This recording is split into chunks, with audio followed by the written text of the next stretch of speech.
Hey guys, welcome back to my channel. We're done with The Conjuring for now, so figured get back into the regular format away from franchise chat. And today we have one that was, it actually came about as I was coming up with another list, and it made me realize like, oh yeah, there's a shit ton of directors that need to get back into the horror scene because holy shit, there's a ton. This has kind of always been an issue where directors kind of use the horror genre to propel themselves and just to be able to work on bigger films, non-horror.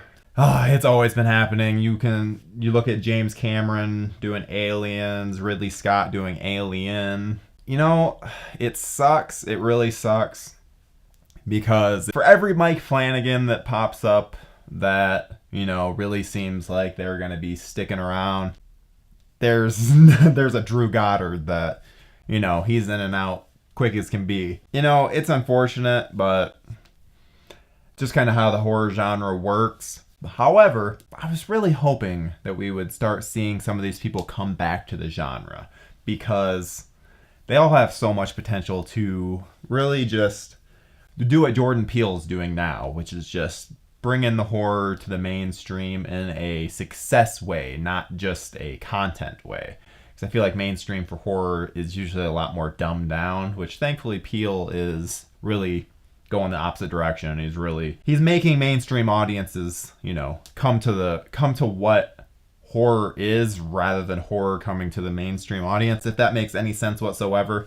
Because there's sometimes that it's very obvious that a studio or just a production company is just trying to go for a trend rather than trying to just make a successful horror film. Which, you got to see a little bit of that in the wake of Get Out, but not so severely. Anyway, I want to go over these directors that I'm hoping. I want them to come back. I want them to. And just to say, I'm not counting ones that are just, they've said that they want to do, because Fede Alvarez has been saying he wants to do a Don't Breathe sequel and Evil Dead 2 since both of those released, but the only stuff that's really gotten any momentum are his non-horror projects. And so I'm not really gonna go with hypotheticals here. I'm just gonna go with what's actually in production and just according to what IMDb has told me as of today. So first up, we have Neil Marshall, who obviously he got his big break doing Dog Soldiers, which I enjoy. I really like Dog Soldiers. It's not the crazy awesome movie that some people claim it to be. I like it though. The big thing is The Descent. Holy shit. The Descent is one of the best horror films ever made.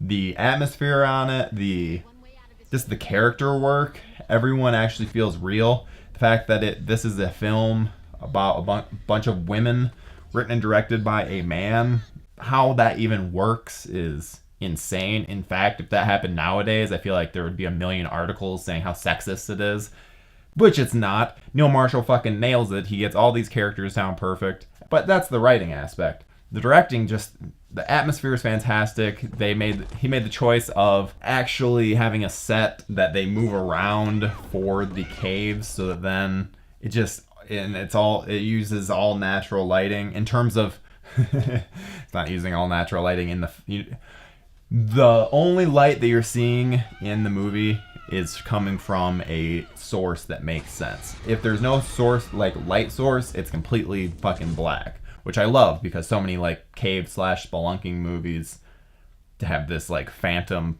light source.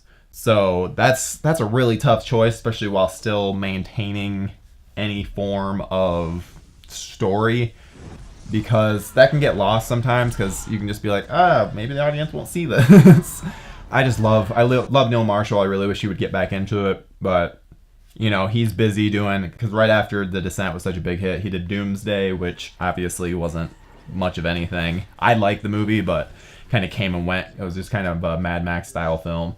And then he's had great success in TV. He's done some of the best Game of Thrones episodes, and so he does great films. And he's even coming out with Hellboy, which it's an action film. I'm not gonna even put it in the horror genre, But it's one of those things where it's like, I really want him back into horror, because yeah, the action thing's fine, but these horror directors lose their aesthetic when they go into these bigger action films. Look at James Wan. I like James Wan films. I like his horror films because of their look. His non-horror films, it's like the exact opposite. I hate how they look. They look so CGI and just, they don't look good. With Hellboy, it's kind of like that, where it's like, I mean, I hope it's successful and hope it does well, all that stuff, but I'd rather him get back to legit horror so then we can get the films that actually look great rather than just this, I don't know. Just watch that Hellboy trailer and the composition, just everything about those shots is so vanilla, and it's very, very frustrating. As someone that loves the book for how original it is, and obviously I love the Del Toro films, so that, I don't know. I'm hoping it proves me wrong. Really, really hoping it proves me wrong, but either way, I just want Neil Marshall back in the horror chair. Next up, we have one that this guy, he hasn't been away from the horror genre for long enough, but I needed names for this list. So Fede Alvarez, he did the Evil Dead remake, and then he did Don't Breathe. And as I said in the beginning of the video, he has mentioned sequels to both of these. However, there hasn't been any movement on that front, and he's done, what is it, the girl who played in the spider's web, something like that. Girl who played in the spider's web. Why does that not sound right? I literally just looked because I have it rented right there. It's the girl in the spider web. Good to know. Since he's did that, obviously his last movie is not horror related, and so that's a little worrisome. He's more on here because I worry that he's gonna be on this other path where it's just like the getting their foot in the door with the genre, and then, you know, once they're from here on out, they're just all these action movies / drama films. I also know that the girl in the spider's web. Girl in the spider's web. Why can't I say that properly? I've heard it's good, but I know that it wasn't a huge hit, so who's to say as to what's going to end up happening with him. Next up, we have Drew Goddard. He's one that he did some episodes of Buffy. The reason he's even on Cabin in the Woods, he's a Joss Whedon guy. And so Cabin in the Woods, one of my favorite films of the last decade. It's just everything about it. I love Cabin in the Woods. It really just hits me on every level that I love horror films for. I love the characters. I love the cinematography. The pacing is perfect. The dialogue is great. I love the subversion of genre tropes, because that's another thing with horror that I love is the utilization of tropes, because you're able to both pay respect by following tropes and then subverting them, being original by subverting them. So I like that, and specifically with that film, there's just so much. The implications of that movie are very wide spanning, because it's like it essentially sets up a world where it's like, oh, is the Evil Dead take place in this weird world where it's technically very like scientific and like all orchestrated. I love that concept. That's great. It's just fun. I've watched like some of the Evil Dead films with that in mind, and it's like, oh, this is fun and it actually fits in. So I really like that. So Goddard, he went and he was showrunner and directed a bunch of Daredevil season 1 episodes. Knocked it out of the park, did a phenomenal job, absolutely amazing. And then he ended up doing Bad Times at the El Royale, which I've heard it mixed things. I've heard it's very, heard it might end up being a cult classic. So, you know, there's that. It's always hard to say when it comes to those kinds of films, because it's like, is it bad, or like what? Why are you saying that it will get success later on? I haven't seen the film, don't know if it's good or bad. I just want him back in the horror genre. Team up with Joss Whedon, do something. Doesn't need to be a Cabin in the Woods 2, just something that is witty and subversive, just like Cabin in the Woods. I would love that. Absolutely love that. So the final person on this list is actually someone that I'm really worried that they're not going to come back to the horror genre. I'm very, very concerned about that, because their debut was so good. Admittedly, I wasn't even a fan at first. I thought the movie was really pretentious the first time I saw it. Couldn't get into it. Then after another viewing, I just got to see all the... I don't know, it was like watching it brand new again. Loved it the second time, and I'm talking about It Follows. David Robert Mitchell, he did, what is it, Under the Silver Lake with Andrew Garfield. It's very polarizing. Some people love it. It was their favorite film of the year. Other people just said it was pretentious bullshit. For me personally, when I hear something like that, I'm like, whenever I hear someone say a movie is pretentious, I get very concerned because that's the one kind of film that I can't do. Bad movies, I can do. I can get entertainment out of them. I can get entertainment out of an Adam Sandler movie. Ugh, that just even makes me feel shitty even saying. However, something that's pretentious, I can't do. I just have a lot of difficulty when it comes to pretentious film. And so hearing stuff about that, I'm like, oh, that sucks. Especially because I know that I had that same reaction for It Follows at first, where I'm like, it's a little pretentious. So I'm a little concerned about if he's just gonna go into the weird, psychedelic, cerebral kind of drama filmmaking, which is, it's fine, it's whatever, it's just not my genre. However, horror's my fucking genre.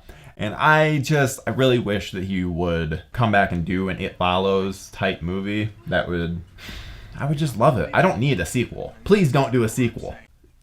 It Follows is perfect, and the world set up, I understand that.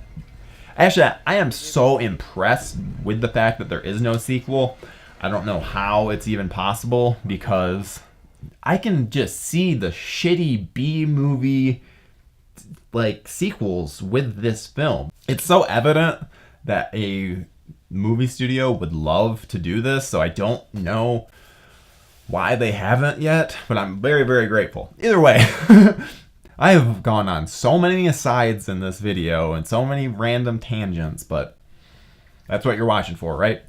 David Robert Mitchell doesn't appear to be coming back to the horror genre anytime soon. Now, according to his IMDb, he has only one film that he's directing in his that's in pre-production, and that's a drama.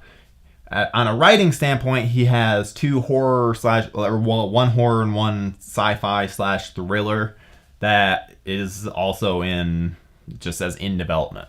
So it looks like he's not fully leaving the genre. However, this is directors that need to come back to the horror genre, not writers. So we're going to just the directing side, and it sucks because, and his drama is called Ella Walks the Beach.